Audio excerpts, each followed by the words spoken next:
એક દીકરો છે પૈસાના અભિમાનમાં મોટો કામ ધંધો નોકરી મળી ગયેલી, ખૂબ પૈસા વાળો બની ગયેલો, એટલે માતા પિતાને સાથે રાખવા એને પોસાતા નથી. કહે છે કે તમે મારા માટે જેટલો ખર્ચો કર્યો છે, મને ભરણ પોષણ કરવા માટે થઈ અને જે કાંઈ પણ તમે ખર્ચ કર્યો એ બધું મને બોલી જાવ, એટલે એ તમારા રૂપિયા હું તમને આપી દઉં.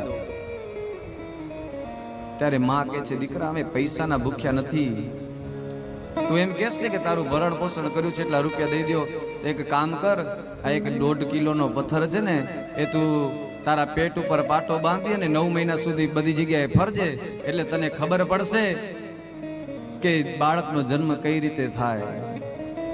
ત્યારે દીકરો એ 1.5 કલાક તો શું, એ 9 મહિના શું, પણ એ 90 મિનિટ પણ એ પથ્થરને બાંધી અને પેટ ઉપર ફરી ન શકે. ત્યારે એને ખબર પડી કે માતા પિતાના ઋણમાંથી આપણે મુક્ત થઈ શકતા નથી. ભીને સુઈ પોતે અને સુકે સુવાડ્યા આપને, ભીને સુઈ પોતે અને સુકે સુવાડ્યા આપને, એ અમીમય આંખને ભૂલીને ભીજવશો નહીં. પુષ્પો બિછાવ્યા પ્રેમથી, જેણે તમારા રાહ પર, એ રાહ પર નારાહ પર કંટક કદી બનશો નહીં. બોલો ભલે બીજું બધું, મા બાપને ભૂલશો નહીં. કાઢી મુખેથી કોળિયા, મોમાં દઈ મોટા કર્યા. કાઢી મુખેથી કોળિયા, મોમાં દઈ મોટા કર્યા.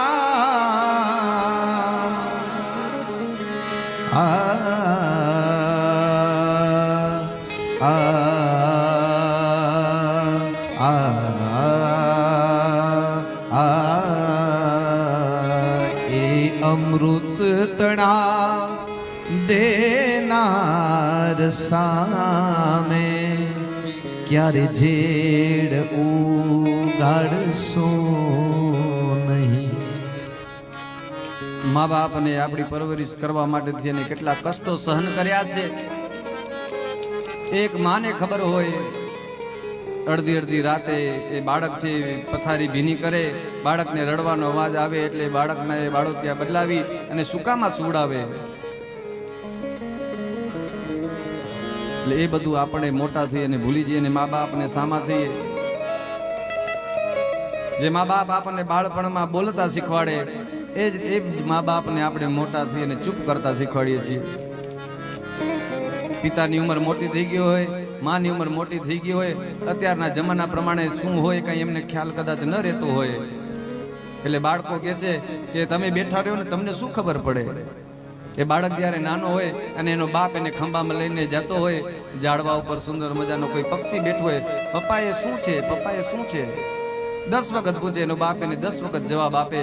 પણ એ જ બાળક જ્યારે મોટો થઈ જાય એનો બાપ એને પૂછે કે આમની ને શું છે, એ 2 વખત પૂછે તો એના બાપને સામો થઈ જાય કે એમાં તમને ખબર પડે ને, તમે શાંતિથી બેઠા રહ્યો, 2 ટાઈમનો રોટલો મળે છે એટલું ઘણું. મા બાપની કિંમત કરજો, માતા પિતાની કદર કરજો. આજે માણસો છે એ પોતાની માને દુખી કરી અને મંદિરની અંદર માતાજીને ચુંદડીઓ પહેરાવા જાય. માને ઘરે 200 રૂપિયા વાળી સાડી પહેરવા માટે ન હોય, ફાટેલા દીગડા વાળી સાડી પહેરતી હોય અને મંદિરે જઈ અને માતાજીને ચુંદડી પહેરાવે તો યાદ રાખજો કે એ તમે ડુંગરાવારીને રાજી કરવા જાશો, પણ જ્યાં સુધી તમારી એ ઉમરાવારી માં રાજી નહીં હોય ત્યાં સુધી ડુંગરાવારી રાજી નહીં થાય. માટે તમારી પેલા માતા છે ઘરે, એને રાજી કરજો, કારણ કે એ સાક્ષાત પરમાત્માનું સ્વરૂપ છે. ભગવાનને એમ થયું કે હું ઘરે ઘરે જઈ અને બાળકોને પ્રેમ નહીં આપી શકું, ત્યારે એને માતૃશક્તિનું સર્જન કર્યું છે. હયાત માતા પિતાની છત્ર છાયામાં વાલપના દેવેણ બોલી નિરખી લેજો. હોઠ અડધા પીડાઈ ગયા પછી ગંગાજળ મૂકીને શું કરશું? માતા પિતા હાજર હોય, હયાત હોય, ત્યારે આપણને બોલતા હોય, ન ગમતું હોય, પણ હોઠ અડધા પીડાઈ ગયા પછી મુખમાં ગંગાજળ મૂકીને શું કરશો? પછી કાયમી માટે એમને બોલવાનું બંધ થઈ જાય. લાખો લડાઈ વાલાદ તમને કોડ સૌ પૂરા કર્યા. એ કોડના પૂરનાર સામે કોડને ભૂલશો નહીં. લાખો કમાતા હો ભલે મા બાપ જે નાના તેરા. લાખો કમાતા હો ભલે મા બાપ જે નાના તેરા. એ લાખ નહીં પણ રાખ છે એ માનવું ભૂલશો નહીં.